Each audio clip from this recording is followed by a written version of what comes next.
The laughter started before Eleanor Hartley even reached the top of the staircase. She heard it ripple through the ballroom below, sharp and cold, and she knew without looking that it was aimed at her. Her fingers tightened on the banister. She had chosen this gown herself, cut it herself, stitched every seam by candlelight after her mother had gone to sleep, because there was no money left for a modiste, and no time left for pride. The Duke of Ashbourne stood near the base of the stairs, tall and unbothered, a glass of wine loose in his hand. He did not bother to lower his voice. "Tell me," he said to the gentleman beside him, though his eyes were fixed on Eleanor as she descended, "is that a gown, or a bedsheet that lost an argument with a needle?" The gentleman beside him laughed. Others nearby turned to look, and the laughter spread the way fire spreads through dry grass, quick and eager and impossible to stop. Eleanor kept walking. She had learned long ago that the worst thing she could do was stop. Her gown was plain, it was true. Pale gray wool, no lace, no embroidery, no jewels sewn into the bodice. She had shaped the sleeves herself to hide the place where the fabric had once been a curtain in her aunt's old house. She had turned the seams inward so the frayed edges would not show. She had done everything she knew how to do, and it had not been enough, because the Duke of Ashbourne had decided, in front of half of London's finest families, that her effort was worth nothing but a joke. She reached the bottom step. The Duke's eyes met hers for one long moment, and something flickered there that did not match his mocking words, something closer to surprise, as if he had expected her to flinch and she had not. But then his mouth curved into that same cool smile, and he turned away, already bored, already searching the room for someone more interesting to torment. Eleanor walked past him without a word. She found her mother near the refreshment table, seated in a chair that had been placed too close to the wall, as though even the furniture understood that the Hartleys were meant to be overlooked. Margaret Hartley's face was pale with the effort of pretending she had not heard. "Ignore him," her mother whispered as Eleanor sat beside her. "He is a duke. He can afford to be cruel. We cannot afford to notice." "I am not noticing," Eleanor said, though her hands trembled slightly as she folded them in her lap. But she was noticing. She noticed the whispers behind fans. She noticed the way two young ladies in silk gowns glanced at her hem and exchanged a look that needed no words. She noticed her younger sister, Lucy, standing near the window, cheeks red, pretending very hard to be interested in the garden outside. It had not always been like this. 3 years ago, before their father's investments collapsed and his heart gave out within the same terrible month, the Hartleys had held their own balls. Eleanor had worn silk then, real silk, chosen by a modiste who knew her name. Now the modiste did not return their letters, and Eleanor's gowns came from her own 2 hands and whatever fabric could be found without a bill attached. She did not resent the sewing. In truth, it was the only part of her day she still enjoyed. There was a quiet order to it, a kind of peace, in choosing where a seam should fall, in shaping a sleeve so it moved the way an arm actually moved, in finding a way to make plain cloth look as though it wanted to be worn. She had a gift for it. She had always known this, quietly, the way one knows the color of one's own eyes, without needing anyone else to confirm it. But a gift for sewing did not pay for coal, and it did not silence a duke. Across the room, the Duke of Ashbourne had already forgotten her, or so it seemed. He moved through the crowd the way water moves through a channel it has worn for itself over many years, without effort, without resistance, everyone stepping aside before he had to ask. Julian Ashworth had inherited the title of Duke of Ashbourne at 26, when his father died suddenly, and in the 4 years since he had built a reputation for being clever, unbothered, and utterly without patience for anything he judged beneath him.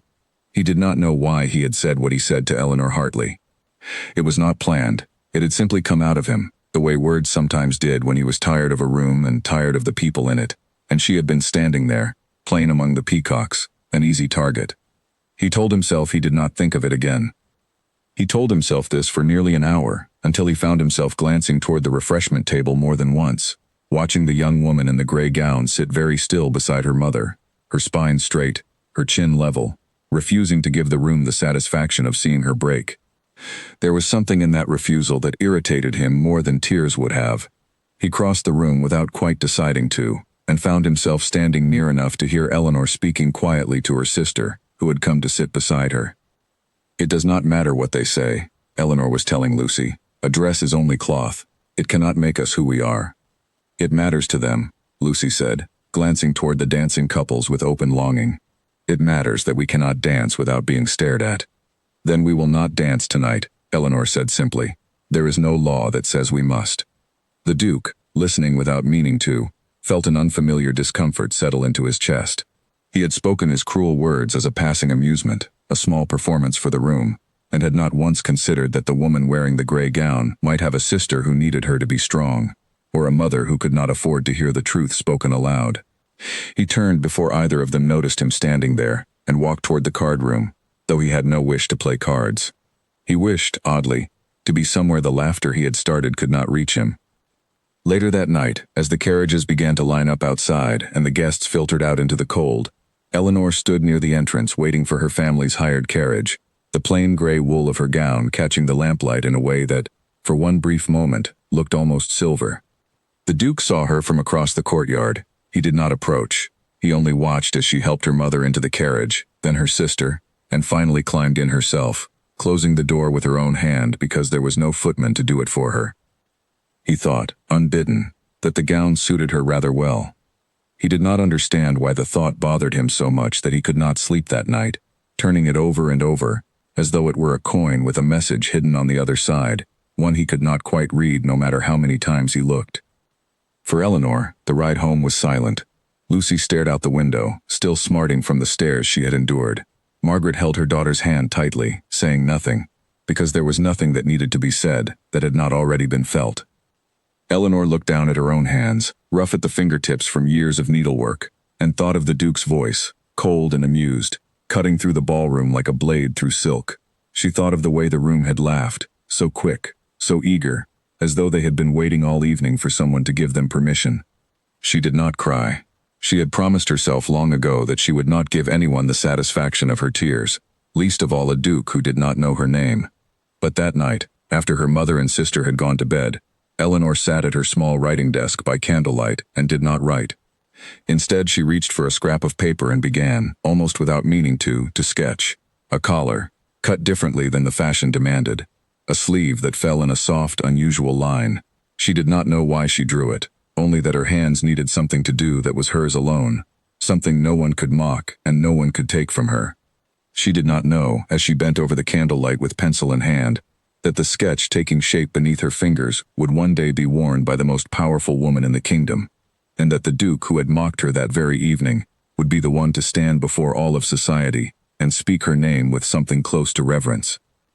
She only knew that her hands were cold, her pride was bruised, and tomorrow the sewing would begin again, because it always did. The candle burned lower as she worked, and still she did not stop.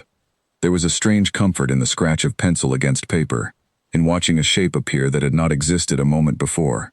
She had always found that when the world grew too loud, too unkind, the best answer was to make something quiet and small and entirely her own. No one could laugh at a sketch no one had seen. No one could mock a collar that existed only in her mind and on a scrap of paper meant for the fire. She thought of her father sometimes when she worked like this. He had never once complained when the household accounts grew thin in his final years, though she now understood, looking back, that he must have known long before anyone else that ruin was coming. He used to say that a person's worth was not decided by other people's opinions, but by what that person chose to build with their own two hands.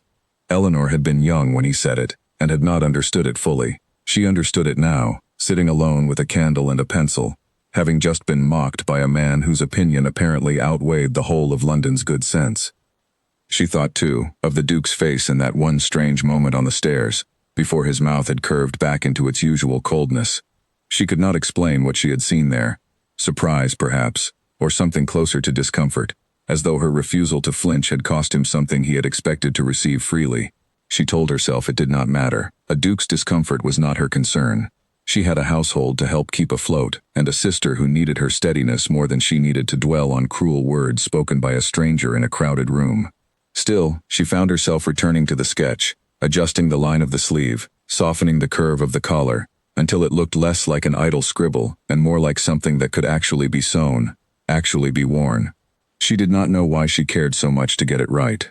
Perhaps it was simply that this was the one part of her life that still answered to her alone, the one place where no one's laughter could reach her, and no one's title could silence her. When at last she set down the pencil, the candle had burned to little more than a stub, and the house around her was silent, except for the settling creak of old wood and the distant sound of Lucy turning over in her sleep down the hall. Eleanor folded the sketch carefully and placed it inside the small wooden box where she kept the few things that belonged only to her, a box with no lock, because there was nothing in the house valuable enough for anyone to think of stealing it. She blew out the candle and sat for a moment in the darkness, listening to her own breathing steady itself. Tomorrow there would be mending to finish for a neighbor who paid a few coins for careful work, and there would be her mother's quiet worry to soothe, and there would be Lucy's bruised pride to gently mend as well, in whatever small ways a sister could manage. There would be no time for sketches or daydreams once the sun rose. But tonight, for these last few private moments, Eleanor allowed herself to imagine, just faintly, just foolishly, that somewhere beyond this narrow house and this narrow life, there might be a place where her hands were valued, rather than laughed at. It was a small and childish hope, she knew. She tucked it away with the sketch, closed the box and went to bed, unaware that the hope was not childish at all, but the very first thread of something that would, in time, unravel an entire kingdom's idea of who deserved to be admired. The morning after the ball, Eleanor woke before the sun had fully risen, her fingers already itching for a needle. There was mending waiting for her, 3 shirts and a torn hem from Mrs. Colby down the lane, work that paid barely enough to matter, but mattered all the same. Eleanor dressed quickly in the cold room, splashed water on her face, and went downstairs to find her mother already awake, sitting by the window with a look on her face that Eleanor recognized at once. It was the look of a woman doing sums that never came out right. "We are short again this month," Margaret said quietly, not looking up from the small ledger in her lap. "The coal merchant sent a note. He says he cannot extend credit past the end of the season." Eleanor sat across from her mother and took the ledger gently from her hands. She had learned the numbers as well as her mother had, perhaps better, and she ran her finger down the columns the way she might trace a seam, searching for where it had gone wrong. "I can take in more mending," Eleanor said.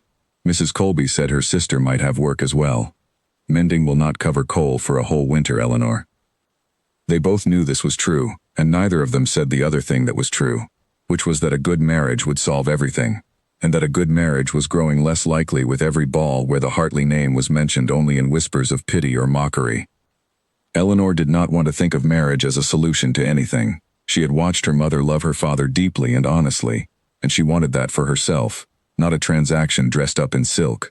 But she also understood, with the plain clarity of someone who balanced household accounts, that dreams did not pay for coal either. After breakfast, a small meal of bread and weak tea, Eleanor walked into town with a basket of finished mending under one arm. The streets were busy with the ordinary business of the morning, carts and shopkeepers and children running errands for their mothers, and Eleanor found a strange comfort in it. No one here cared what she had worn to a ball the night before. No one here had time to laugh at a gray wool gown. Her path took her past the shop of Mrs. Winslow, one of the finest modistes in the city, a woman whose gowns filled the windows of the wealthiest households. Eleanor had once been a customer there, back when her father's fortune still stood. Now she only ever passed the shop, never entering, though she often paused for a moment to study the gowns displayed behind the glass, admiring the cut of a sleeve or the placement of a seam with the quiet, professional eye of someone who understood exactly how much skill had gone into the making. That morning, something in the window caught her attention more than usual. A gown stood displayed on a stand near the front, pale blue silk, elegant but plain in its ornamentation, relying entirely on the cut of the fabric rather than lace or jewels to create its effect. It was, Eleanor realized with a small jolt, remarkably close to a design she had sketched herself only weeks earlier, a design she had never shown to a living soul. She told herself it was coincidence. Many people had similar ideas. She continued on her way, delivered the mending, collected her small payment, and returned home with her basket lighter, and her mind still faintly troubled by that gown in the window. It was 2 days later that the strange thread of her life truly began to pull tight. A note arrived at the Hartley house, delivered by a boy who did not wait for a reply.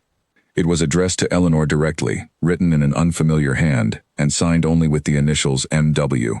Eleanor opened it at the kitchen table while her mother watched with curious eyes. The note was brief. It asked, politely but urgently, whether Miss Hartley might be the same E.H. who had, some months before, sold a small collection of clothing sketches to a shop assistant in exchange for a modest sum, sketches that had since found their way, through channels the writer did not fully explain, into the hands of Mrs. Winslow herself. Eleanor's hand went still over the paper. She had, in fact, done exactly this.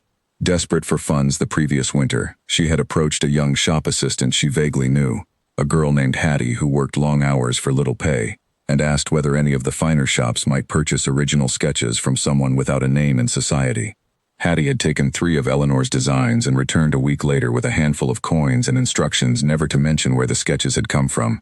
Eleanor had assumed, reasonably, that the sketches had likely been discarded or forgotten, one small transaction among many in a business that ran on constant new ideas.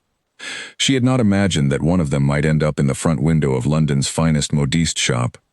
"What is it?" Margaret asked, watching her daughter's face. "Nothing," Eleanor said quickly, folding the note. "A small matter regarding some old sewing work." She did not know why she lied, perhaps because the truth felt too fragile to speak aloud, too easily broken if she said it wrong. Perhaps because some quiet part of her recognized that this note was the first thread of something larger, something that might change everything, and she was not yet ready to let anyone else touch it. That evening, she wrote a careful reply to the initials M.W., admitting, cautiously, that she was indeed the E.H. in question, and asking what the matter concerned. The response came the following afternoon, and this time it was signed in full. Mrs. Winslow herself wished to meet with her. Eleanor arrived at the shop 2 days later, dressed in her plainest gown, her hands cold with nerves despite the warmth of the afternoon.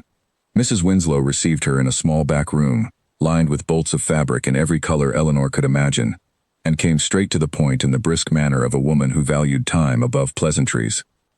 "The sketches you sold to my girl," Mrs. Winslow said, studying Eleanor with sharp, assessing eyes, "were unlike anything my other suppliers bring me. Most sketches I receive are copies of copies, fashionable ideas borrowed from 3 other houses and dressed up as new. Yours were different. There was thought behind every line.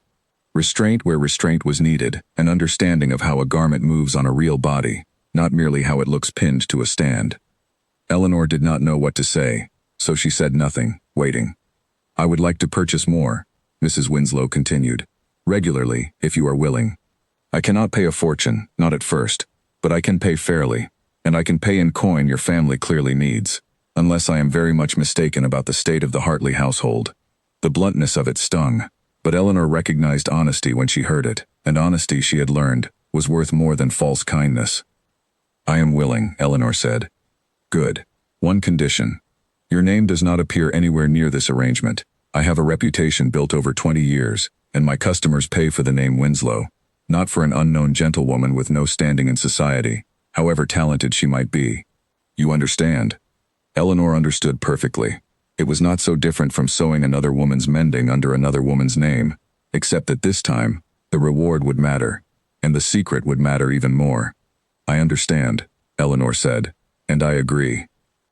Walking home that evening, her basket empty but her small purse heavier than it had been in months, Eleanor felt something she had not felt in a very long time, a quiet, private thrill that had nothing to do with any ballroom or any duke's approval. It was the thrill of being wanted, genuinely and specifically, for the one thing that was entirely her own. She said nothing to her mother that night beyond a vague mention of new mending work, though the coins in her purse were more than mending had ever paid. She said nothing to Lucy either, though her sister noticed the faint, private smile Eleanor wore at supper and asked twice what had happened, receiving only a shake of the head in reply. Word of the gossip from the ball, meanwhile, had not faded as quickly as Eleanor hoped. She heard it in fragments over the following weeks, carried home by Lucy, who could not always avoid the whispers of other young ladies at church or in the shops. The Duke of Ashbourne's comment about her dress had apparently become something of a small joke repeated at other gatherings, a clever line passed from mouth to mouth the way clever lines often were, regardless of who they wounded on the way. Eleanor tried not to let it touch her. She had a secret now, a real one, something growing quietly beneath the surface of her ordinary days, and she found that the secret made the whispers easier to bear. Let them laugh at the gray wool gown. They did not know whose hand had shaped the blue silk one displayed so proudly in Mrs. Winslow's window, drawing admiring glances from the very same women who had laughed at her only weeks before. She began sketching in earnest after that, filling page after page with collars and sleeves and the fall of skirts, delivering her work to Mrs. Winslow every fortnight, in exchange for coin that slowly, steadily, began to ease the tightness in her mother's ledger. The coal merchant's note was answered in full. A new pair of boots appeared for Lucy, whose old ones had worn through at the sole. Small things, quiet things, but real. And somewhere across the city, without either of them knowing it, the Duke of Ashbourne found himself, more often than he cared to admit, thinking of a woman in a plain gray gown, who had not flinched when the whole room laughed, wondering, in idle, unguarded moments, what had become of her since. It was Lucy who first noticed the change in the household, though she could not name exactly what had shifted. The fires burned a little longer into the evening. Their mother's shoulders, once permanently drawn tight with worry, seemed to loosen by small degrees each week. New candles appeared where old stubs had once been carefully rationed, and one afternoon Lucy discovered, folded neatly in the linen cupboard, a length of fine wool that none of them had purchased and no one would explain. "Where does the money come from?" Lucy asked one evening, catching Eleanor alone in the kitchen while their mother slept upstairs. "Mending," Eleanor said again, the lie coming more easily now with practice, though it still left a faint bitterness on her tongue. She hated deceiving her sister. But Mrs. Winslow's condition had been clear, and Eleanor understood the danger of loose words in a house with thin walls and curious neighbors. A secret shared, even with someone she trusted completely, was a secret with one more door through which it might escape. Lucy studied her for a long moment, clearly unconvinced, but she did not press further.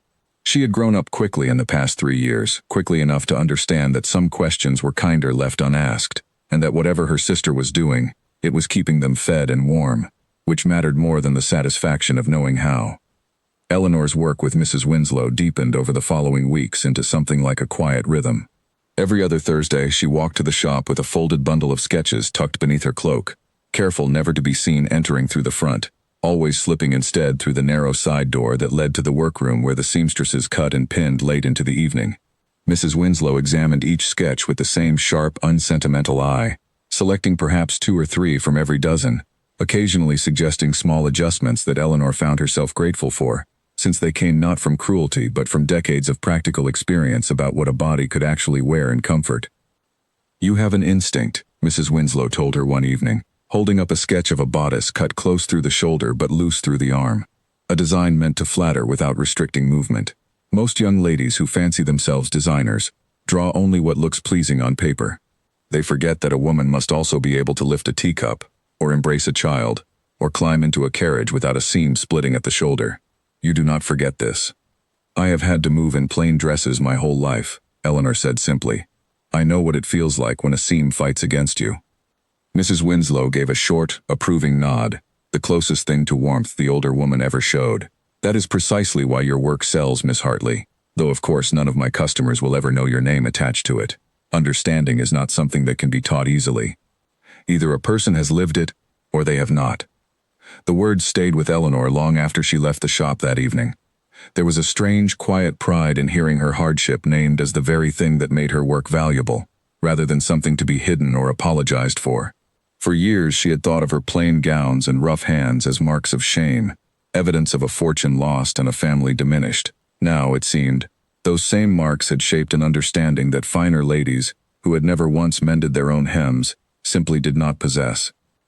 Meanwhile, the blue silk gown in Mrs. Winslow's window had already sold, purchased, according to the shopgirl's gossip, by a lady connected to the royal household, though no one could say for certain to whom it had ultimately gone.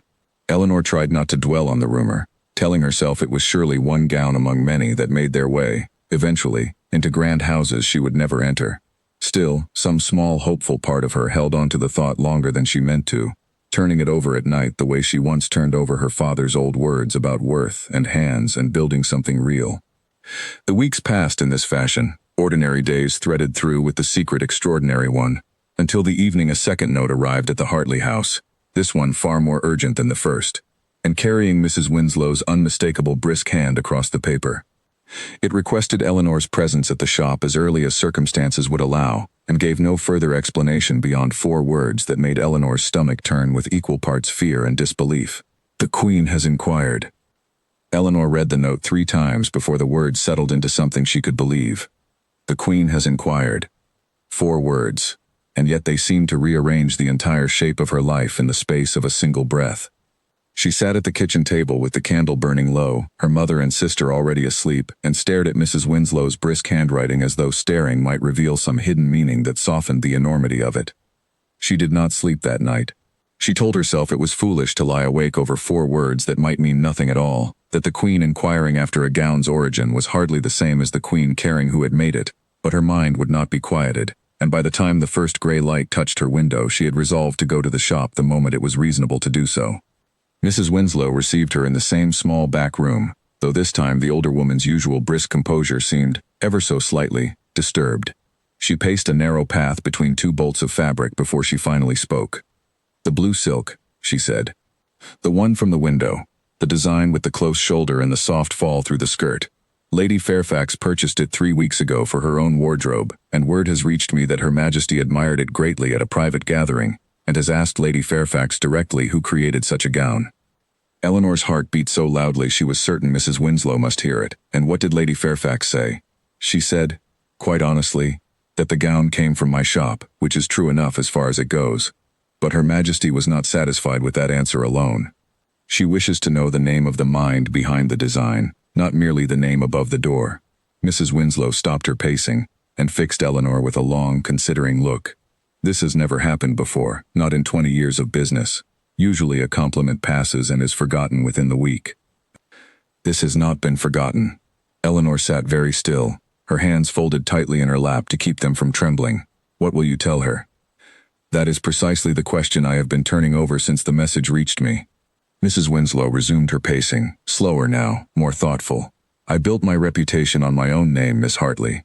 For 20 years, my customers have trusted that a Winslow gown means quality, means my eye, my judgment, my hand, guiding every choice, even when my seamstresses do the actual stitching.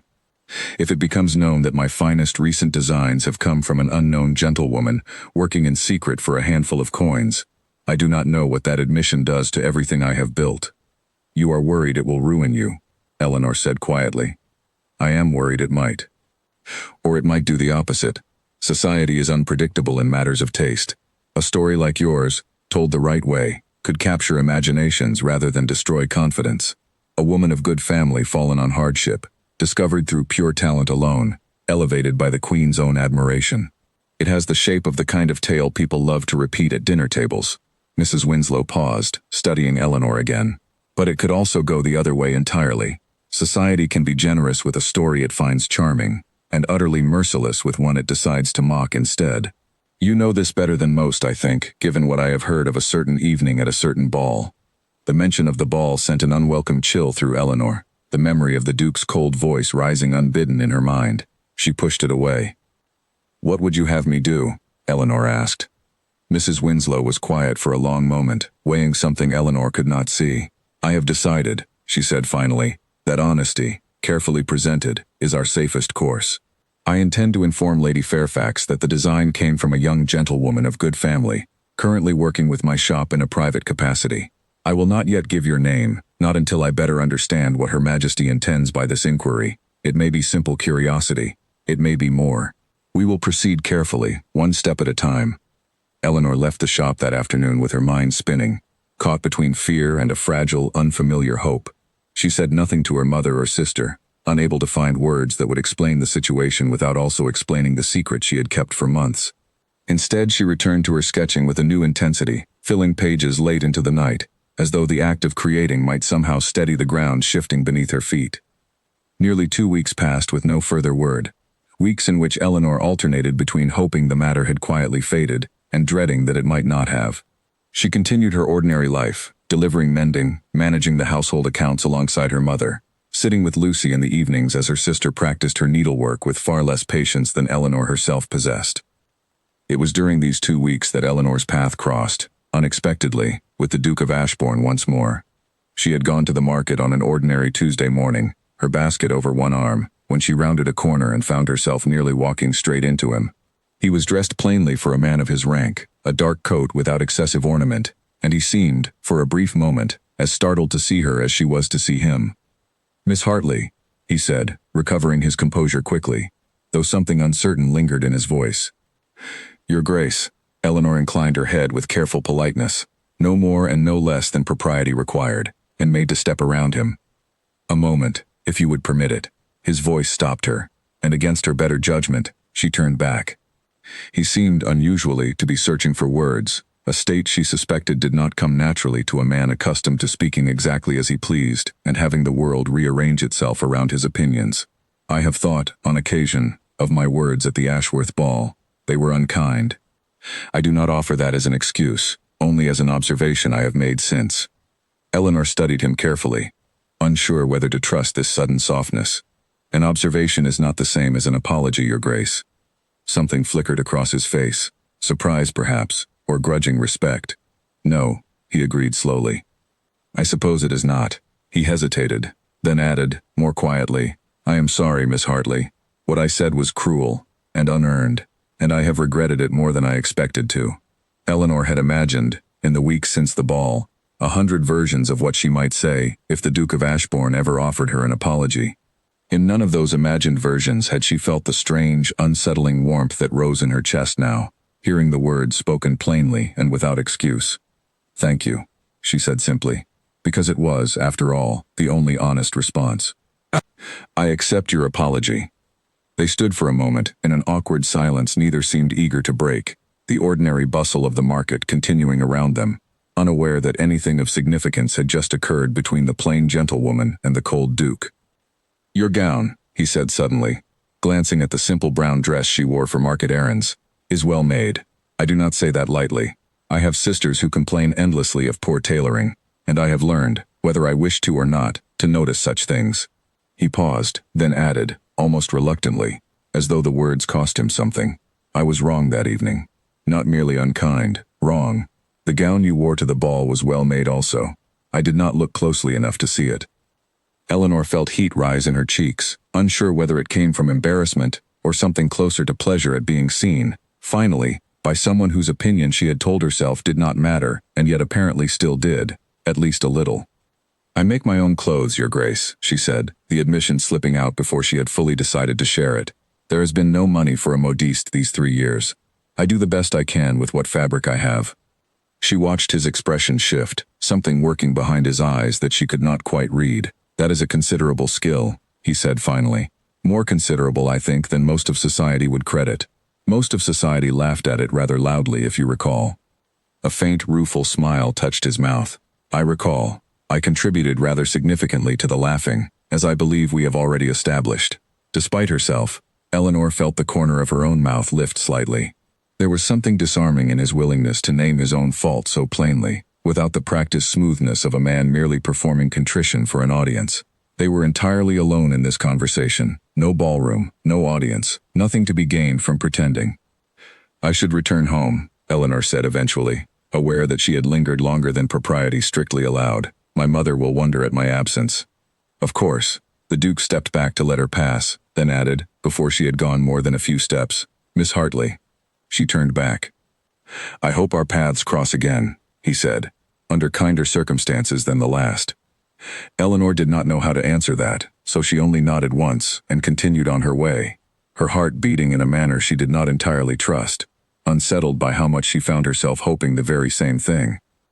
She thought of him more than she wished to over the following days, turning the strange, brief conversation over in her mind, the way she once turned over her father's words, searching for meaning she was not certain existed.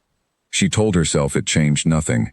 He was still a duke, and she was still a gentlewoman, with no fortune and a secret trade she dared not speak of openly. Whatever brief kindness had passed between them in that market street could not undo the wide gulf that still separated their worlds. And yet, it was nearly 3 weeks after her meeting with Mrs. Winslow that the next note arrived, and this one carried news that made Eleanor's hands shake as she read it. Lady Fairfax, acting on the Queen's own request, wished to commission a gown for an upcoming royal event, a gown designed specifically in the style of the blue silk that had so captured Her Majesty's admiration. The commission was to come directly from the young gentlewoman whose work it truly was, though Mrs. Winslow's shop would remain, publicly, the name attached to its creation. Eleanor was to design a gown fit for the Queen of England to admire in person, and no one beyond Mrs. Winslow and Lady Fairfax was yet to know that the hands shaping it belonged to a woman who, only weeks earlier, had been laughed at in a ballroom for wearing a dress made from an old curtain. She sat with the letter long after she had finished reading it, feeling the full weight of the moment settle over her, equal parts terror and something that felt, unmistakably, like the first real chance her life had offered her in 3 long years.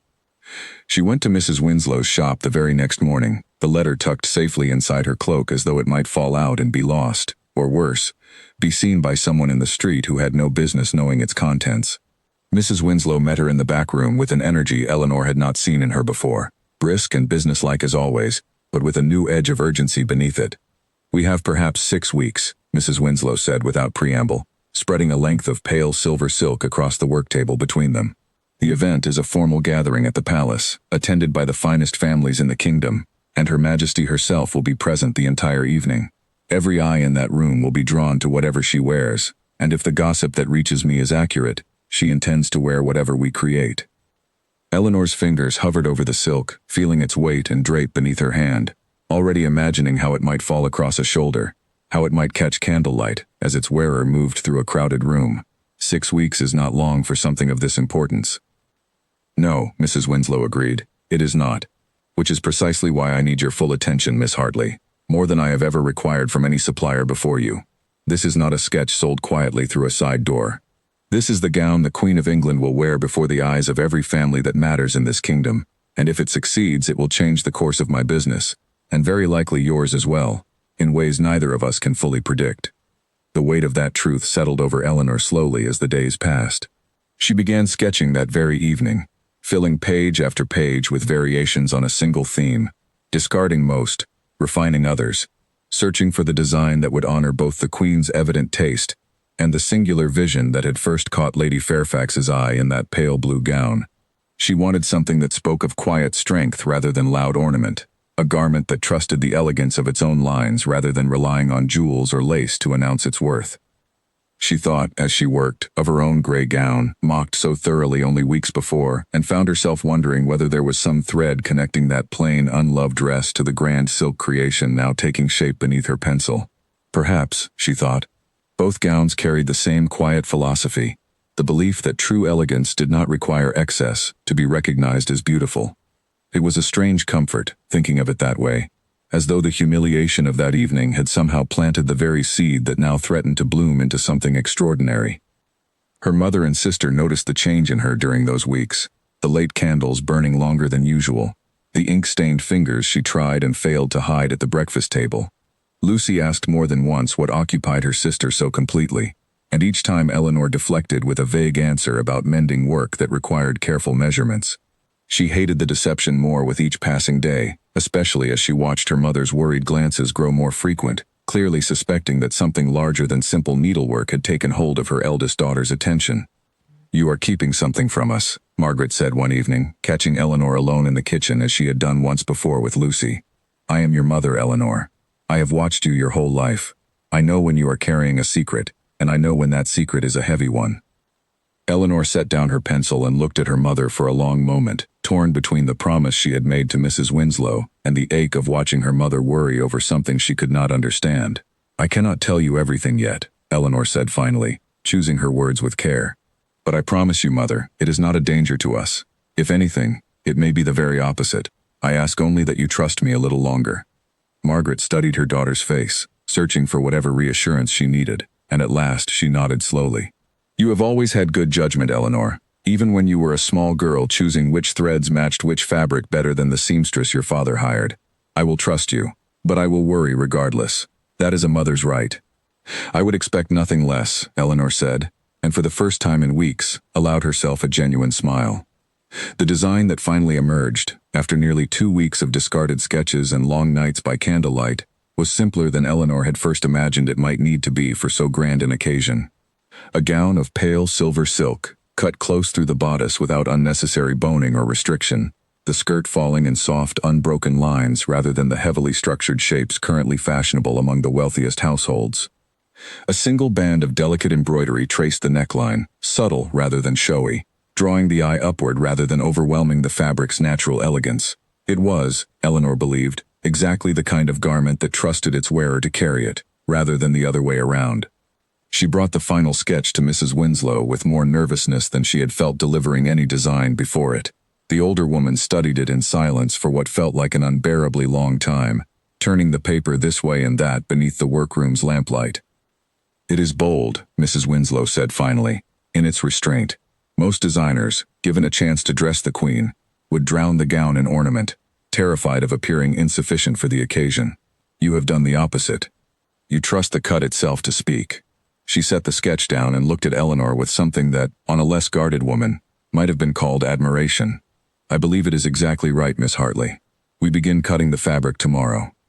The weeks that followed passed in a blur of fittings conducted in careful secrecy, late evenings spent alongside Mrs. Winslow's most trusted seamstresses, and the slow, satisfying emergence of the gown Eleanor had first imagined only as pencil lines on a scrap of paper. She found herself returning, again and again, to thoughts of the Duke of Ashbourne during these long nights of work, wondering what he would think if he ever learned that the plain gentlewoman he had once mocked was, at that very moment, shaping the gown the Queen herself would wear before all of society. She told herself it did not matter what he thought, and yet, some quiet, stubborn part of her hoped, more than she cared to admit even to herself, that one day he might know the truth, and that when he did, his surprise might carry, somewhere within it, something that looked very much like respect. Julian Ashworth had not intended to fall into the habit of watching for Eleanor Hartley in every room he entered. It began, he told himself, as simple curiosity, the natural result of an unresolved apology and an unexpectedly interesting conversation in a crowded market street. But as the weeks passed following that encounter, he found himself noticing her absence at gatherings where the Hartley name might once have appeared, and wondering, with a frequency that troubled him more than he cared to admit, what occupied her days so thoroughly that she had seemingly vanished from society's usual circles. He learned, eventually, through the idle gossip that flowed endlessly through his own household staff, that Mrs. Hartley and her daughters had been seen less at balls and more often about ordinary errands, a detail that meant little on its own but that Julian found himself turning over regardless, searching for some larger pattern he could not quite identify. It was his sister Charlotte who unknowingly gave him the first real thread to pull. Charlotte had been invited to a small private gathering hosted by Lady Fairfax, one of the Queen's most trusted companions, and had returned home buzzing with excitement about a gown Lady Fairfax had worn that evening. A pale blue silk creation unlike anything currently fashionable among the ton. "No one can say who designed it," Charlotte told Julian over breakfast the following morning, practically vibrating with the thrill of a genuine mystery. "Lady Fairfax says only that it came from Mrs. Winslow's shop, but everyone knows Mrs. Winslow's usual designs, and this was entirely different, more restrained, more clever in its cut. There is a rumor that the Queen herself has taken an interest in discovering who truly created it." Julian found himself listening with far more attention than the topic of a gown ordinarily warranted. Something about the description, restrained, clever in its cut, tugged at a memory he could not immediately place, until it surfaced fully formed in his mind, unbidden and startling in its clarity. Eleanor Hartley, standing in a market street, admitting quietly that she made her own clothes because there was no money left for a modiste. He dismissed the thought as fanciful the moment it occurred to him. It was, he told himself, an enormous leap from a woman mending her own hems to a mysterious designer capturing the Queen's personal attention. And yet the thought lodged itself stubbornly in his mind and refused to be dislodged, resurfacing at odd moments over the following days, with an insistence that eventually drove him to seek confirmation, if only to silence his own restless curiosity. He began, without quite admitting to himself what he was doing, to make careful inquiries. He mentioned Mrs. Winslow's shop in idle conversation with acquaintances who might know something of its inner workings. He asked Charlotte, with studied casualness, whether she had heard any further gossip about the mysterious designer. He even found an excuse to pass Mrs. Winslow's shop window himself one afternoon, studying the garments on display with an attention to detail that would have surprised anyone who knew him only as a man famous for his impatience with matters of fashion. It was, in the end, a chance remark from Lady Fairfax herself, spoken at a dinner party Julian attended reluctantly at his mother's insistence, that confirmed what he had begun to suspect. "The girl has real talent," Lady Fairfax said to another guest, unaware or unconcerned that the Duke of Ashbourne sat within easy hearing distance. "A gentlewoman of good family, fallen on hard times, working quietly through Mrs. Winslow's shop. Her Majesty has commissioned a gown directly from her for the upcoming palace gathering, though of course the girl's name remains a careful secret for now. I understand she comes from a family called Hartley." Julian set down his wineglass with a care that did not match the sudden unsteadiness he felt in his chest. Hartley. He excused himself from the dinner party earlier than politeness strictly required, his mind racing through the implications of what he had just learned. Eleanor Hartley, the woman he had mocked publicly at a ball not 4 months earlier, the woman whose plain gray gown he had compared cruelly to a bedsheet in front of half of society, was now, apparently, the secret hand behind a gown the Queen of England herself had requested. The realization brought with it a complicated tangle of feelings he did not fully know how to sort through. There was guilt, sharp and immediate, at the memory of his own cruelty, made all the worse now that he understood precisely how unjust his mockery had been. There was admiration, genuine and growing, for a woman who had turned humiliation into quiet, determined success, without ever once seeking credit or sympathy for the struggle it must have required. And there was something else too, something he was slower to name even to himself, a warmth that had nothing to do with guilt or admiration alone, and everything to do with the particular way Eleanor Hartley had looked at him in that market street, steady and unflinching, refusing to let his apology be easier than it deserved to be. He did not know what to do with this knowledge. He could not simply announce it to society, not without risking the very secrecy that clearly mattered so much to both Eleanor and Mrs. Winslow. He could not pretend he did not know it either, not when the thought of her now occupied so much of his idle attention that he found himself distracted in conversations, replaying odd fragments of their brief meeting in the market, long after any reasonable man would have moved on. He decided eventually that he needed to see her again, properly this time, not by chance but by his own deliberate choice, though he spent several days convincing himself of a suitable reason, before finally admitting that no reason beyond his own wish to see her again was likely to survive close examination. He found his opportunity nearly 2 weeks later, at a modest gathering hosted by a family with only distant connection to his own, the sort of event he would ordinarily have avoided entirely but attended this time because Charlotte had mentioned, in passing, that the Hartleys might be present. Eleanor was there, seated near her mother in a gown that, while still simple, showed unmistakable signs of new fabric and careful, confident tailoring, a marked change from the visibly strained circumstances of the ball months earlier.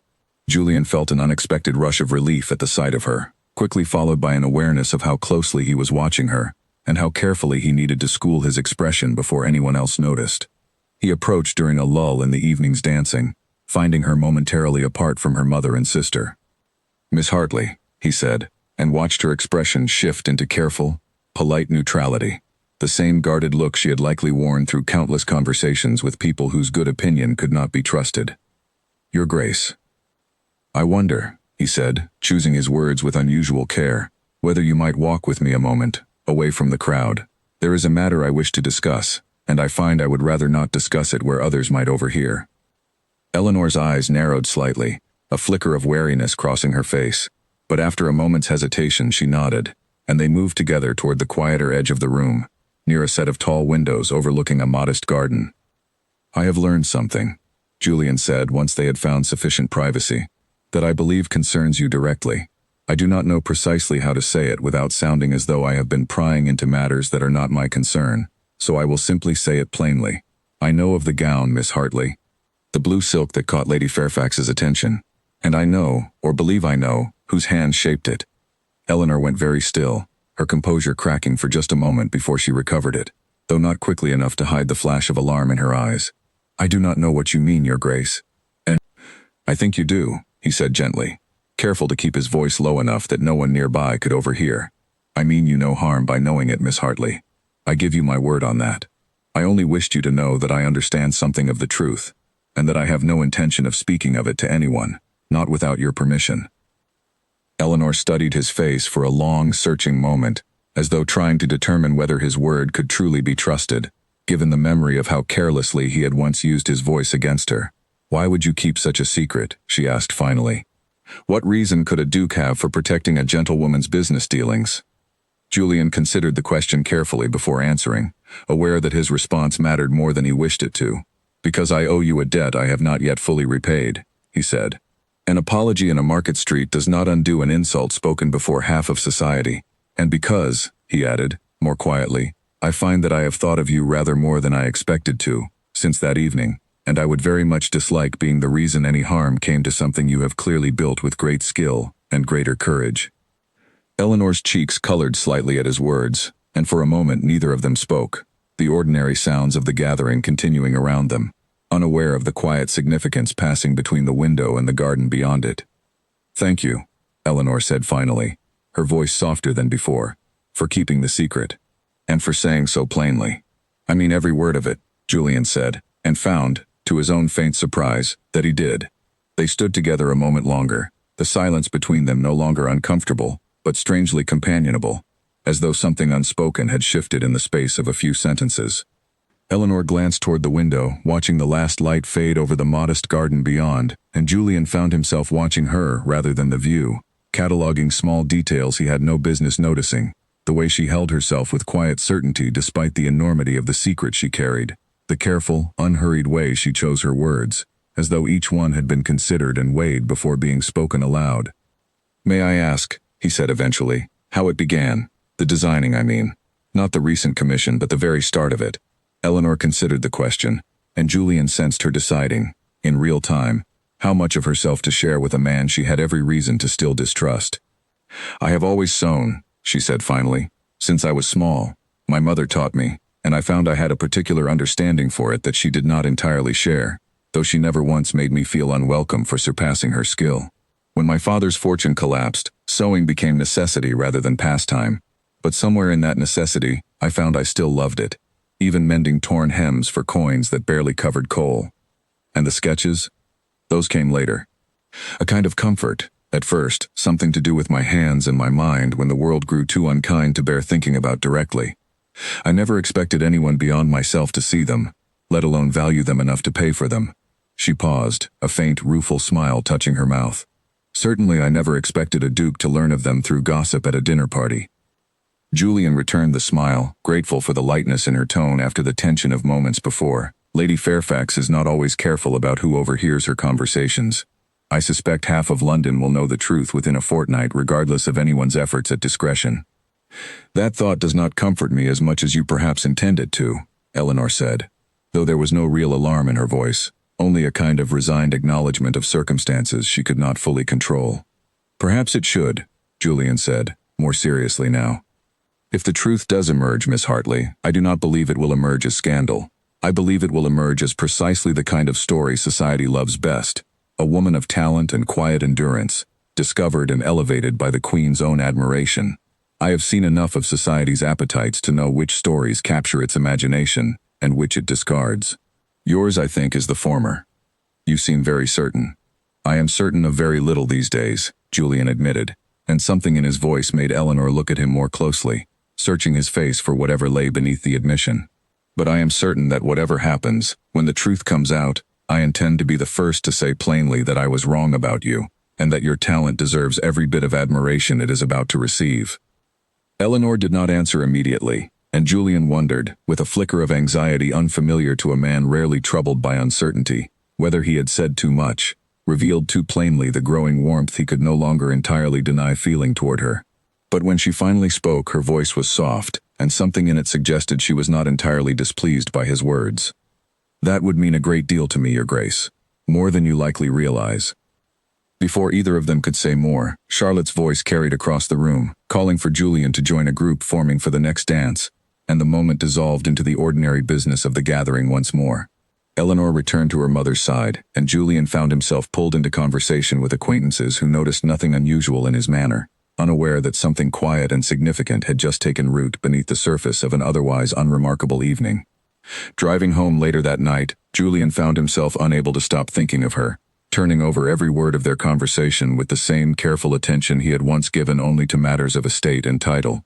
He thought of her steady composure, so different from the practiced flirtations of other young ladies he had known, and of the quiet strength beneath it, forged not by privilege but by hardship endured without complaint. He thought too of his own cruelty that first evening, and how strange it was that a single careless remark, spoken to fill an idle moment, had somehow led him here, to a carriage ride home spent thinking of nothing and no one but Eleanor Hartley, and the growing, unmistakable certainty that he wished to know her better, whatever the eventual cost to his own careful reputation might prove to be. The night of the palace gathering arrived with a swiftness that left Eleanor breathless. 6 weeks of secret labor collapsing into a single evening she had imagined so many times that the reality of it felt strangely unreal, as though she were watching herself move through someone else's story. The gown was finished 3 days before the event, delivered to Lady Fairfax's household under cover of ordinary business, wrapped carefully in linen and carried by one of Mrs. Winslow's most trusted assistants. Eleanor had not been permitted to see it worn, of course, propriety and secrecy both demanding that the designer remain invisible until the moment, if it ever came, when secrecy no longer served a purpose. She spent those 3 days in a state of restless anticipation, unable to settle properly to any ordinary task, her mind returning again and again to the silver silk and the careful stitching that had consumed so many late candlelit hours. She had not been invited to the palace gathering herself, of course. Gentlewomen of the Hartleys' reduced circumstances did not receive invitations to events attended by the Queen. Eleanor resolved, therefore, to spend the evening quietly at home with her mother and sister, waiting for whatever news might eventually reach them through the ordinary channels of gossip that carried every significant event through London's drawing rooms within a day or two. She had not accounted for Lady Fairfax's own determination that the evening should unfold rather differently. A note arrived the very morning of the gathering, delivered by a footman in livery Eleanor did not recognize, requesting, in Lady Fairfax's own careful hand, that Miss Eleanor Hartley present herself at the palace that evening as a personal guest, with no further explanation offered beyond the assurance that her presence had been specifically arranged and would cause no impropriety. Eleanor read the note with growing alarm, showing it to her mother with hands that trembled slightly despite her best efforts at composure. "I cannot possibly attend," Eleanor said.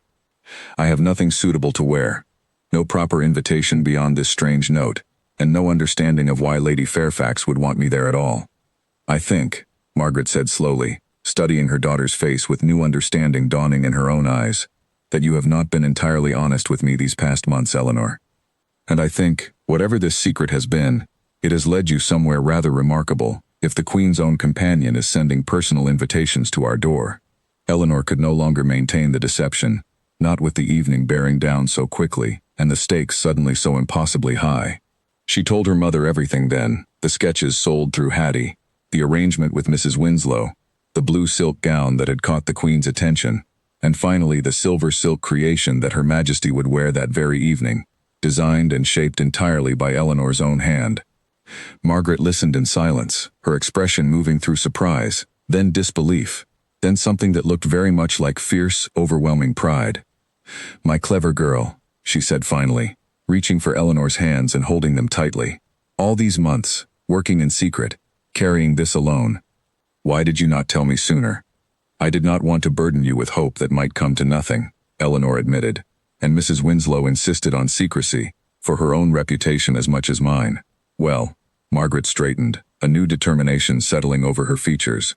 "Whatever happens tonight, you will not go looking as though you have nothing to offer this world. Fetch the blue dress from the cedar chest, the one I have kept from before your father's troubles began. It will need small adjustments, but I still remember how to hold a needle, and we have several hours before evening arrives." They worked together through the afternoon, mother and daughter bent over the old blue gown, adjusting seams and hems with quick, practiced hands, and by the time the carriage Lady Fairfax had thoughtfully arranged arrived at their door, Eleanor stood transformed, not into someone she was not, but into the truest version of who she had always been, a woman of genuine skill finally dressed to match the confidence her work had earned her. The palace itself overwhelmed her senses the moment she stepped through its towering doors, vast rooms glittering with candlelight and gold, the air thick with perfume and quiet, watchful conversation. Lady Fairfax found her almost immediately, guiding her with brisk efficiency toward a quieter corner of the gathering, away from the densest crowds. "Her Majesty knows of you," Lady Fairfax said without preamble, her sharp eyes assessing Eleanor with evident approval. "I have told her everything, Miss Hartley. Your family's circumstances, your talent, the sketches sold through desperate necessity that somehow found their way into gowns worthy of royal attention. She was moved by the account, more than I expected, and she has asked specifically to meet the young woman behind tonight's gown." Eleanor's stomach dropped with a fresh wave of terror. "Tonight? Here, before everyone?" "I am afraid so. Her Majesty is not a woman who enjoys waiting for what she wishes to know, and she has already decided the moment shall come this evening, once the dancing has properly begun, and enough of the assembly has gathered to appreciate the significance of it." Lady Fairfax's expression softened slightly, an unexpected kindness entering her otherwise brisk manner.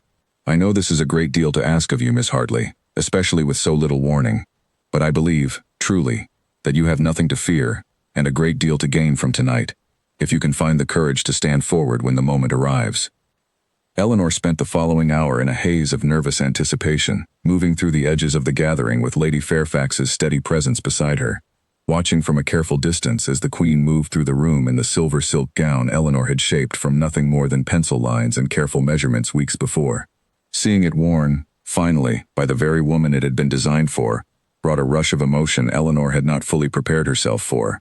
Pride and disbelief tangled together so tightly she could barely separate one feeling from the other. The Duke of Ashbourne found her during this hour of waiting, appearing at her side with the same quiet, careful manner he had shown at their last meeting. "You are here," he said, evident surprise coloring his voice, though beneath it, Eleanor detected something warmer, something that looked very much like genuine pleasure at the sight of her.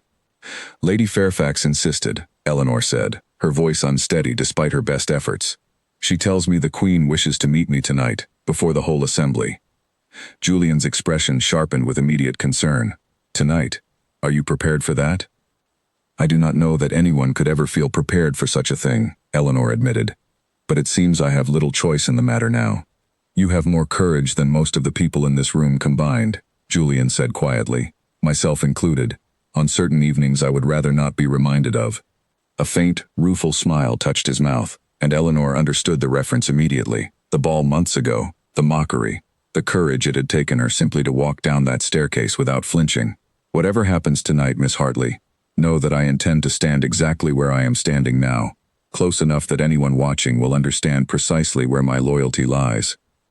The words steadied her more than she expected them to, and when Lady Fairfax reappeared a short while later, her expression carrying the particular urgency of a moment finally arrived, Eleanor found she could straighten her shoulders and follow without her legs betraying the trembling she felt beneath her composed exterior. The Queen stood near the center of the grand room, surrounded by a loose circle of courtiers and companions, the silver silk gown catching candlelight with every small movement, exactly as Eleanor had imagined it would on the night she first sketched its design. Conversation quieted as Lady Fairfax approached with Eleanor beside her, the assembled guests sensing, with the particular instinct of people accustomed to reading social significance, that something noteworthy was about to unfold. "Your Majesty," Lady Fairfax said, her voice carrying clearly across the hushed circle, "may I present Miss Eleanor Hartley, the young woman responsible for the design of the gown you wear this evening, and indeed, the blue silk you so admired some weeks ago." Eleanor sank into a careful curtsy, her heart pounding so fiercely she feared it might be visible through the fabric of her gown. When she rose, she found the Queen studying her with genuine, unguarded interest, an expression far warmer than Eleanor had dared to hope for. "Miss Hartley," the Queen said, her voice carrying easily across the quiet gathering, "I understand you designed this gown yourself, working through Mrs. Winslow's shop under circumstances that required considerable discretion." "Yes, Your Majesty," Eleanor managed, her voice steadier than she expected. "And I understand further," the Queen continued, "that your family's circumstances required you to develop this skill through genuine necessity, rather than the idle pastime it so often becomes among ladies of comfortable fortune." Eleanor felt the weight of every eye in the circle upon her, including, she was acutely aware, the watchful gaze of the Duke of Ashbourne standing not far behind her. "That is true, Your Majesty. I began sewing my own clothing out of necessity, when circumstances no longer permitted the services of a modiste. I did not expect that necessity would ever lead me to a moment such as this one." A faint murmur rippled through the surrounding courtiers, and Eleanor braced herself, uncertain whether it carried admiration or the beginnings of the same cruel amusement she had faced once before in a different ballroom. But when the Queen spoke again, her voice held nothing but genuine warmth. "I find," the Queen said, addressing not only Eleanor but the wider circle of listening guests, "that true elegance rarely announces itself through excess. It is found instead in restraint, in understanding, in the kind of thoughtful skill that comes only from truly knowing what a garment must do for the person who wears it. Miss Hartley possesses precisely this understanding, and I confess I find it remarkable, indeed rather moving, that such talent has been hidden away in circumstances that reduced this young woman to obscurity, rather than celebration." The Queen turned then, her gaze sweeping deliberately across the assembled crowd, and Eleanor felt, rather than saw, a particular stillness settle over certain faces in the gathering, faces she recognized from the ballroom months earlier, faces that had laughed so readily at her plain gray gown. "I understand," the Queen continued, her voice carrying a pointed edge now, "that Miss Hartley faced some unkindness regarding her manner of dress some months ago, at a gathering many of you likely attended. I would remind this assembly that talent such as hers deserves recognition, not ridicule, and that appearances built from necessity rather than vanity often carry more genuine artistry than gowns purchased with a fortune and no thought behind them at all." Eleanor did not dare look directly at the Duke of Ashbourne in that moment, though she was acutely aware of him standing nearby, and she wondered, with a flicker of anxious curiosity, What expression crossed his face as the Queen's words settled over the room? Words that carried within them an unmistakable rebuke of exactly the kind of cruelty he himself had once inflicted upon her. She need not have wondered long. Julian stepped forward, unbidden, into the small circle surrounding the Queen and Eleanor, his voice clear and steady as it carried across the hushed gathering. "Your Majesty speaks a truth I know better than most in this room," he said, "for I was among those who mocked Miss Hartley's dress that evening, and I have carried the shame of it since. I stand here now, gladly, to say before this assembly that I was entirely wrong, and that Miss Hartley's talent, courage, and quiet dignity deserve every measure of admiration this room can offer, and considerably more than my own thoughtless words once denied her." A hush fell over the gathering, followed swiftly by a ripple of surprised murmurs, courtiers exchanging glances at the sight of the notoriously proud Duke of Ashbourne offering such public, unguarded contrition. Eleanor turned to look at him fully then, her eyes meeting his across the small circle, and found in his expression nothing but sincerity, entirely without the cool detachment she had once known so well. The Queen, watching this exchange with evident interest, allowed a small, knowing smile to touch her own features. "It seems," she said, "that tonight has revealed rather more than a talented designer, Your Grace." She turned back to Eleanor with genuine warmth. "Miss Hartley, I should like to commission further work from you directly, and I suspect, given the attention this evening has already drawn, you will find no shortage of ladies in this room eager to follow my example." Eleanor curtsied again, her heart too full for easy words, and managed only a soft, sincere, "Thank you, Your Majesty," before the Queen moved graciously on to other guests, leaving Eleanor standing amid a rapidly shifting tide of attention. Courtiers who had ignored her for months now approaching with sudden, eager interest, and the Duke of Ashbourne standing close beside her, his expression carrying a warmth that promised the evening's revelations were only the beginning of something neither of them had fully allowed themselves to name.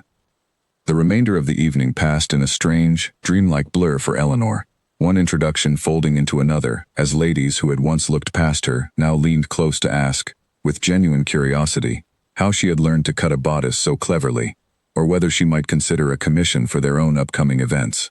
Eleanor answered each question with careful, measured politeness, still half convinced that the evening might dissolve at any moment and return her to the quiet obscurity she had known for so long.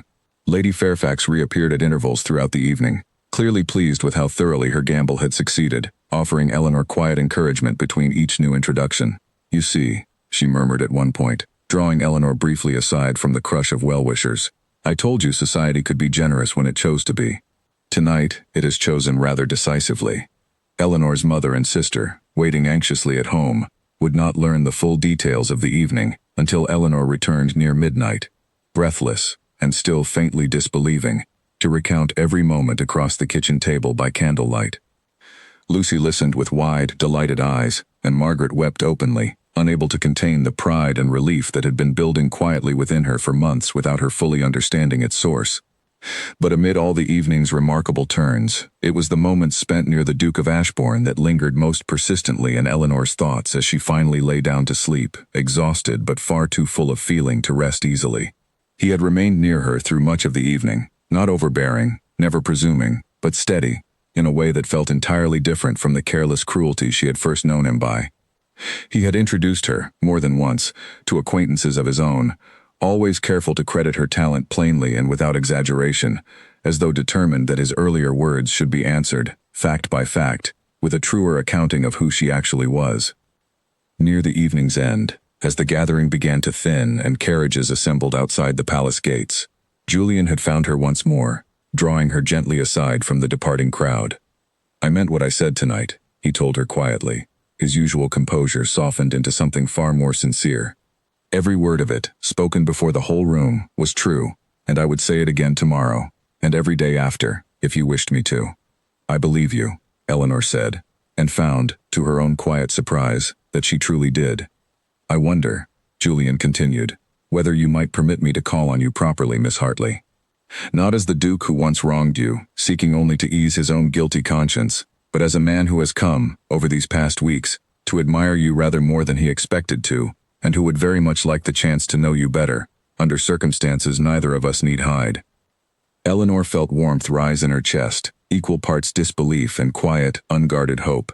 "I think," she said slowly, "that I would like that very much, Your Grace." He smiled then, A genuine, unguarded smile entirely unlike the cool amusement she remembered from their first meeting, and for a moment, standing together at the edge of the departing crowd, the wide gulf that had once separated a duke and a gentlewoman of reduced fortune seemed, however briefly, to close entirely, leaving only two people who had each, in their own way, learned something important about the other, and about themselves, over the course of one remarkable evening. The weeks following the palace gathering unfolded with a swiftness that left Eleanor's household barely able to keep pace with the changes reshaping their lives.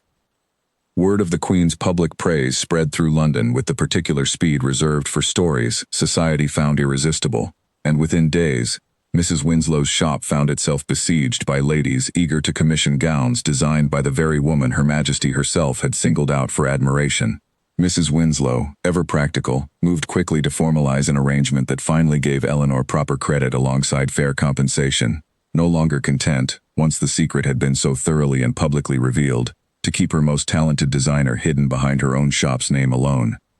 "We shall call it a partnership," Mrs. Winslow announced during a meeting held barely a week after the palace gathering, her usual brisk manner softened by something that, on anyone else, might have been called genuine excitement. "Winslow and Hartley. It has a proper ring to it, does it not? And frankly, Miss Hartley, after the attention Her Majesty has drawn to your talent, I would be a fool to continue hiding it." Eleanor could hardly believe the swiftness of it all. Commissions arrived faster than she and Mrs. Winslow's small team of seamstresses could reasonably manage, and within a month, Eleanor found herself hiring, for the first time in her life, an assistant of her own, a bright young woman named Charlotte Prescott, who had shown genuine promise sketching alongside her at the shop. The income that followed transformed the Hartley household entirely. The coal merchant's notes of concern became distant memory. New gowns appeared for Lucy, purchased rather than mended from old curtains, and Margaret, for the first time in 3 long years, allowed herself the quiet luxury of no longer calculating every meal against a ledger that never seemed to balance. But it was not merely the financial transformation that mattered most to Eleanor, though she was deeply, humbly grateful for it. It was the way society's regard had shifted so entirely. The same ladies who had once whispered behind their fans at her plain gray gown, now seeking her opinion on their own wardrobes, treating her not as an object of pity or mockery, but as a woman of genuine skill and standing. She found she did not resent them for the reversal, though she also did not forget it, holding on to the lesson it taught her about the fickle, changeable nature of society's favor, a lesson she suspected would serve her well for the rest of her life. Throughout this whirlwind of change, Julian Ashworth remained a steady, welcome presence, calling on the Hartley household with a regularity that soon became the subject of its own gentle gossip throughout London's drawing rooms. He came properly, always with Margaret's knowledge and eventual warm approval, sitting through afternoon visits that gradually grew longer, walking with Eleanor through the modest garden behind the house when weather permitted, and slowly, carefully, building something between them that felt entirely different from the cold, careless first impression he had once given her. "I confess," Julian told her one afternoon, some weeks into this new, gentler courtship as they walked together along a quiet garden path, "that I have found myself rather thoroughly humbled these past months. I spent a great deal of my life believing my opinions carried weight simply because of who I was born to be, rather than anything I had actually earned. You taught me otherwise, though I doubt that was ever your intention." "It was not," Eleanor admitted, a faint smile touching her mouth. "I only wished to survive the evening without giving you the satisfaction of my tears." "You succeeded rather magnificently," Julian said, "though I would understand if you never fully forgive me for making that survival necessary in the first place." Eleanor considered this for a moment, watching a pair of small birds settle into the branches of a nearby tree. "I think," she said slowly, "that forgiveness is not so difficult when the person asking for it has shown, through their actions rather than mere words, that they have genuinely changed. You did not simply apologize once and consider the matter closed, Julian. You defended me before the entire court, at real risk to your own pride. You have called on my family with honesty and patience, never once treating my circumstances as a mark against my worth. That is not the behavior of a man merely easing his own guilt. That is the behavior of a man who has truly reconsidered what matters." Julian stopped walking and turned to face her fully, something vulnerable crossing his features that Eleanor had rarely seen in the proud, composed duke she had first encountered months earlier. "Eleanor," he said, using her given name for the first time without any title attached, "I did not expect, when I spoke those cruel words at that ball, that the woman I insulted would go on to become the person whose good opinion I valued more than anyone else's in the entire kingdom. I do not know quite how it happened, only that it has, thoroughly and completely, and I find I have no wish to spend the rest of my life pretending otherwise." Eleanor's breath caught, understanding the weight beneath his words even before he finished speaking them. "I love you," Julian continued, his voice steady despite the evident nervousness beneath it. "I love your talent, and your courage, and the quiet dignity with which you have carried burdens that would have broken lesser people entirely. I love that you built something extraordinary out of circumstances designed to crush you, and I love that you did it without ever once losing the essential kindness that first drew my attention, however poorly I expressed that attention at the time. I would like, very much, to spend the rest of my life learning to deserve the honor of standing beside you." Eleanor felt tears gather in her eyes, though these, unlike the ones she had refused to shed at that first cruel ball, came freely and without shame. "I love you as well," she said softly, "despite every reason I once had not to. Perhaps because of the very journey that brought us here, rather than in spite of it." Julian reached for her hand, his grip warm and certain. "Then will you consent to be my wife, Eleanor Hartley? Not as a duke offering charity to a struggling family, but as a man who has found, in you, precisely the partner he did not know he was searching for." "Yes," Eleanor said, without a moment's hesitation, the single word carrying within it 3 years of hardship, months of secret labor, and a lifetime's worth of hope, finally, fully realized. "Yes, I will." Their engagement was announced within the month, and if society had been startled by the Queen's public praise of a previously unknown gentlewoman, it was positively astonished by the news that the same woman would soon become the Duchess of Ashbourne. But astonishment, Eleanor found, quickly gave way to genuine celebration, the story of her rise from mocked obscurity to royal favor, and now to a duke's genuine, hard-won love, proving irresistible to a society that, whatever its faults, dearly loved a tale of quiet virtue triumphant. Not everyone greeted the news with equal grace. Eleanor noticed in the weeks following the announcement a particular coolness from certain ladies who had laughed loudest at that first ball, women who now found themselves in the uncomfortable position of having mocked the very woman about to become one of the most powerful duchesses in the kingdom. Eleanor bore their strained courtesies with the same quiet composure she had shown throughout her difficulties, neither seeking revenge for old cruelties, nor pretending they had never happened, simply allowing time and her own steady grace to smooth over what harsh words once could not. Julian's own mother, the Dowager Duchess, proved a more delicate matter entirely. She received the news of her son's engagement with visible reservation, her manner toward Eleanor during their first proper meeting carrying all the careful, distant politeness of a woman withholding true judgment until she had seen more. Eleanor understood the reservation, even sympathized with it. A duke's mother naturally wished to see her son marry well, and Eleanor arrived to that first meeting with no fortune of her own, only a growing reputation, and the Queen's public favor to recommend her. "You must understand," the Dowager Duchess said during that first careful conversation, seated in a formal parlor that made Eleanor acutely aware of every difference between her own modest upbringing and the grandeur she was about to marry into, "that my son's position carries responsibilities beyond his own personal happiness. I do not doubt your talent, Miss Hartley. The whole of London speaks of little else these days. But talent alone does not prepare a woman for the demands of a duchess's role." "I do not claim it does, Your Grace," Eleanor replied evenly, refusing to be cowed by the older woman's careful scrutiny. "But I would ask that you judge me by my conduct rather than my birth.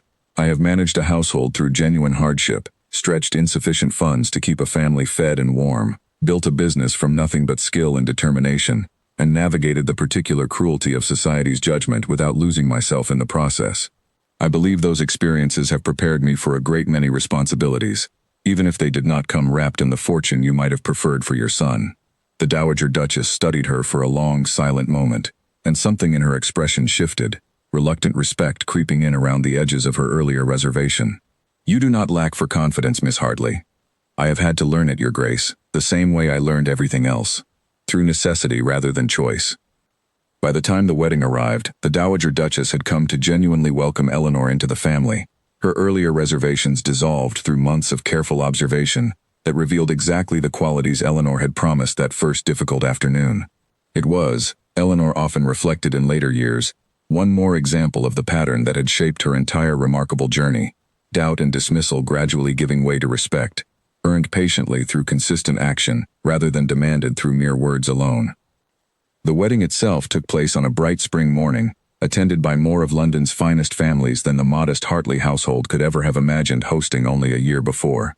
Eleanor wore a gown of her own design, naturally, simple and elegant in the style that had first captured a queen's attention, proof, if any further proof were needed, that true elegance required no excess to be recognized as extraordinary.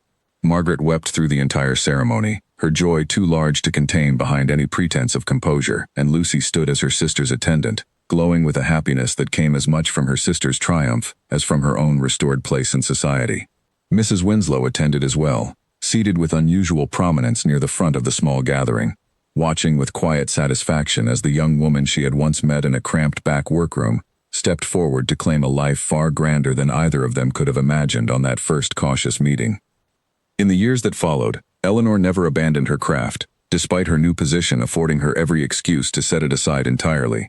She continued designing, now openly and proudly under her own name, her work sought after by the very highest circles of society, including, on more than one occasion, further requests from the Queen herself.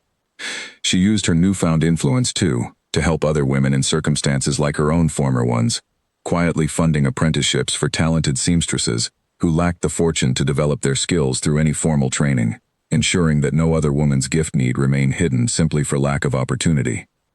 Julian, for his part, became known throughout society as a rather different man than the cold, careless duke he had once been, his transformation so thorough that few who met him in later years could quite believe the stories of his earlier cruelty. He credited the change, whenever asked, entirely to his wife, though Eleanor always insisted that the capacity for change had existed within him all along, needing only the right circumstance to draw it forward. Years later, when their own daughter grew old enough to ask about the story of how her parents had met, Eleanor would tell it plainly, without embellishment, beginning always with the same honest admission that made the tale so remarkable in the first place. "Your father was unkind to me once," she would say, "before he learned better, and I did not cry, though I very much wanted to. Sometimes the most important thing a person can do, when the world laughs at them unfairly, is simply keep walking forward, trusting that their own worth does not depend on anyone else's opinion of them." It was a lesson Eleanor had learned the hardest way possible, through hardship and quiet labor, and the courage to keep creating, even when no one was watching or valuing what she made. But it was a lesson that had, in the end, carried her from a mocked and plain gray gown all the way to a queen's genuine admiration, and finally, to a love built not on fortune or title, but on the steady, hard-won respect of a man who had learned, through her example, precisely what true worth looked like. And so the woman once laughed at for a plain dress became, in time, the most admired designer in the kingdom, and the duke who had mocked her became the husband who loved her most fiercely of all. Their story passed down through the years, as proof that even the coldest beginnings could, with enough courage and enough honesty, grow into something warm and lasting, and entirely worth the hardship it had taken to earn. Eleanor often thought back in quiet moments to that first terrible evening on the staircase, the laughter rippling through the ballroom, the cold amusement in Julian's voice as he compared her carefully made gown to something worthless. It seemed, from the vantage of the life she now led, almost impossible that such a small, cruel moment had set into motion everything that followed: the secret sketches, the Queen's admiration, the love that had grown slowly and honestly between two people who might otherwise never have looked twice at each other. She did not wish the humiliation of that evening undone, strange as the thought might have seemed to her younger self. It had shaped her, tested her, and ultimately revealed a strength she might never have discovered under gentler circumstances. Mrs. Winslow's shop continued to flourish long after Eleanor's marriage, the partnership between the two women deepening into a genuine friendship that outlasted the business arrangement which had first brought them together. Eleanor visited the workroom regularly even as a duchess, unwilling to abandon the place where her secret talent had first found an audience willing to pay for it honestly. Young seamstresses who joined the shop in later years often heard the story of its most famous designer, told and retold among the staff, a tale meant to remind every new apprentice that talent, however humble its beginnings, could rise to heights few would ever predict for it. Charlotte Prescott, the bright young assistant Eleanor had first hired in the busy weeks following the palace gathering, eventually became a skilled designer in her own right, carrying forward the same principles of restraint and understanding that Eleanor had first brought to Mrs. Winslow's workroom. Eleanor took quiet pride in watching her protégée grow into her own considerable talent, recognizing in the younger woman something of her own early determination, the same refusal to let hardship extinguish a genuine gift. Lucy, too, found her own happiness in the years that followed, marrying a kind gentleman of modest fortune whom she met, fittingly enough, at a gathering hosted to celebrate one of Eleanor's early triumphs. Margaret lived to see both her daughters settled and secure, her later years free of the worry that had defined so much of her middle life, and she often told anyone who would listen that her proudest achievement had been raising a daughter clever and brave enough to turn a season's cruelty into a lifetime's triumph. As for Julian, he never forgot the lesson Eleanor's example had taught him, carrying it forward into his own conduct long after the memory of his early cruelty had faded from society's gossip. He became known, in later years, for a particular attentiveness toward those society too easily dismissed, quick to recognize genuine merit in people others overlooked, simply because they lacked fortune or title to recommend them. He often said, when asked about the change in his character, that he owed it entirely to a woman who had once refused to give him the satisfaction of her tears, teaching him, without ever meaning to, exactly what true strength looked like. Their marriage, built on the unlikely foundation of public humiliation, transformed into private respect, endured through the ordinary joys and difficulties that every genuine partnership must weather, strengthened rather than diminished by the honest reckoning that had first brought them together. Eleanor never stopped creating, never stopped finding quiet satisfaction in the careful, patient work of shaping fabric into something beautiful and useful at once. And Julian never stopped admiring the woman whose talent and courage had first caught his attention on an evening he spent the rest of his life regretting, and, in equal measure, treasuring, for it had ultimately given him everything that came to matter most. 5 years after her wedding, Eleanor Ashworth, Duchess of Ashbourne, stood in a workroom that bore little resemblance to the cramped back room where Mrs. Winslow had once examined her earliest sketches with sharp, assessing eyes. This new workroom belonged entirely to Eleanor, a bright, well-lit space attached to the townhouse she shared with Julian, filled with bolts of fabric from across the kingdom and a small team of seamstresses she had personally trained, many of them women who, like herself once, had come to sewing through necessity rather than idle interest. She had grown, in those 5 years, into a figure society spoke of with genuine reverence, rather than the pity or mockery that had once defined her earliest appearances in its drawing rooms. Ladies from the furthest corners of the kingdom sought her designs, and more than one young woman of reduced fortune, watching Eleanor's story unfold from a respectful distance, had found in it a particular kind of hope, that circumstances need not determine destiny, that a gift nurtured patiently through hardship could, given the right combination of courage and fortune, eventually flourish beyond anyone's early expectations.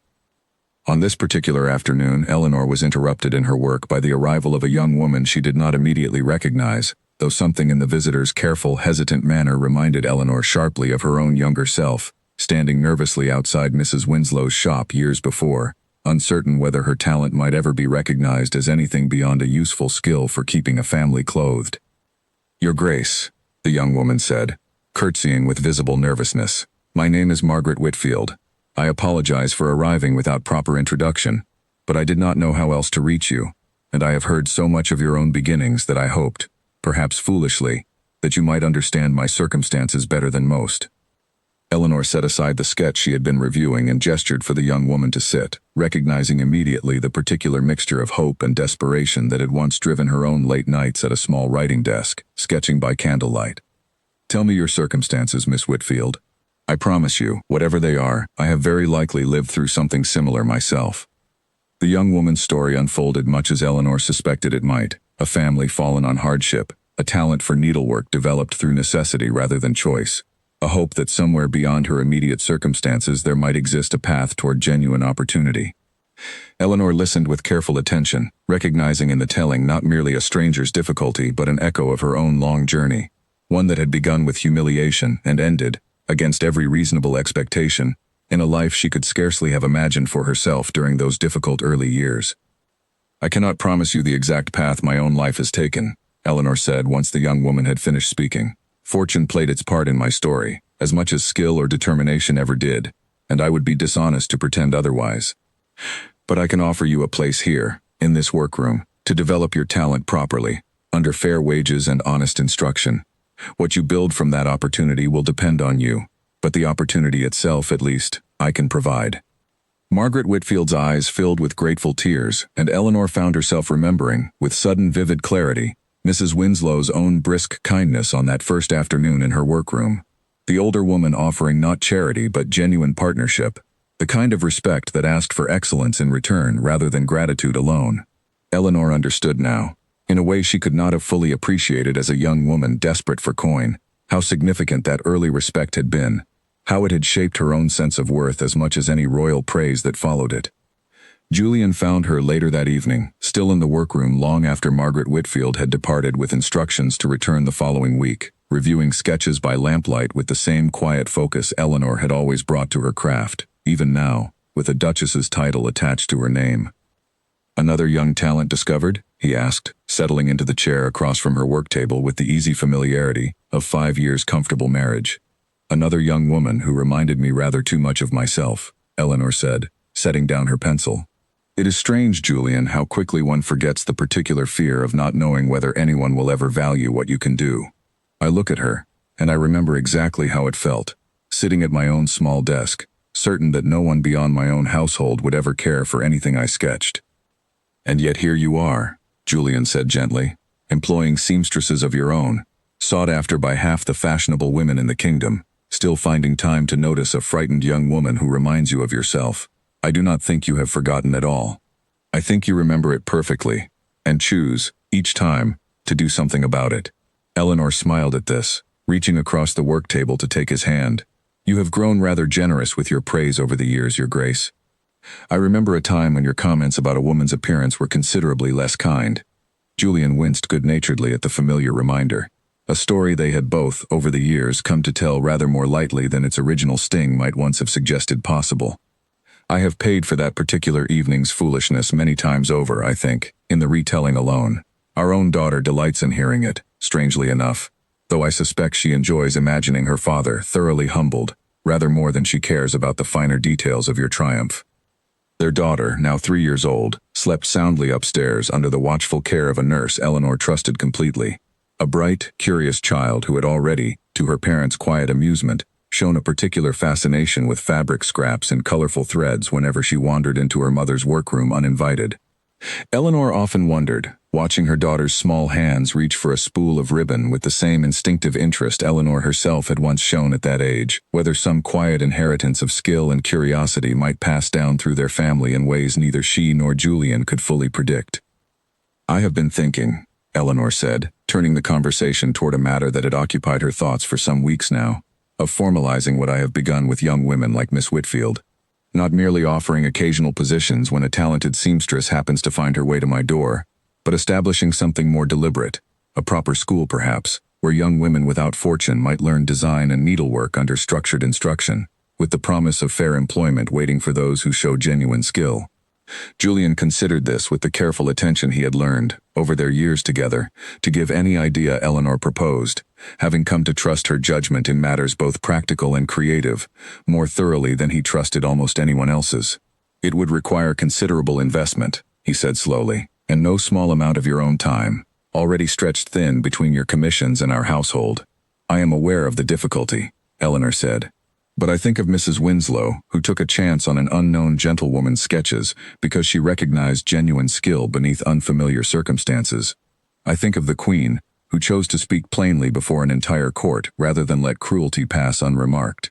I think of you, Julian, standing forward that same evening to correct your own earlier wrong before everyone watching. Each of those moments required someone with influence, choosing to extend it towards someone who had none. I find I would like to be that person for others, now that I finally have the means to manage it properly." Julian studied her for a long moment, warmth and evident pride mingling in his expression. "Then we shall manage it properly," he said simply. "Whatever it requires, Eleanor. I have learned over these years that wherever your instincts lead, the results tend to prove rather remarkable."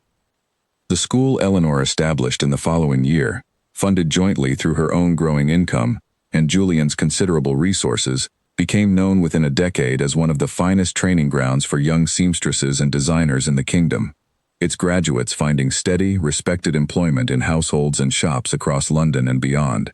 Eleanor visited regularly, teaching classes herself whenever her schedule permitted, always careful to remind each new group of students that talent alone rarely determined a person's fortune, that opportunity and honest chance played their own significant part, and that those fortunate enough to receive such chances owed a certain responsibility to extend similar opportunities to others whenever they were able. Margaret Whitfield, the young woman who had first approached Eleanor with such nervous hope, became in time one of the school's most respected instructors, her own journey from desperate necessity to genuine mastery echoing Eleanor's earlier path so closely that the two women often joked, in quieter moments, about how thoroughly their lives had come to mirror each other's, separated only by the particular decade in which each had needed help most.